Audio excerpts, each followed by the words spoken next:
cannot see, but he is seeing it. So that's why the first time I will say, okay, review.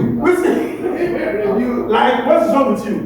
There's a Yoruba guy is a Portuguese. I don't know if you see the video.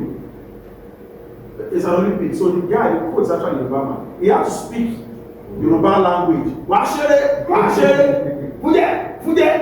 He has to use the local parlance.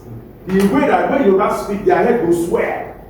Olympics, so you don't play everywhere. The guy will just say, come, suno. He had to switch to that language. So it was making sense that move close, jab. No, wasn't using those things. He used local language. And when did the guy hear that? So he go up and watch.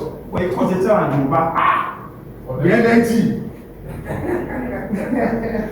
Local content. Local content. So, as a leader, what triggers, what motivates your team players? What is that?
Coach Aku Purity was encouraging Odun Ayo in Yoruba language, their local dialect, for her to continue, not to give up.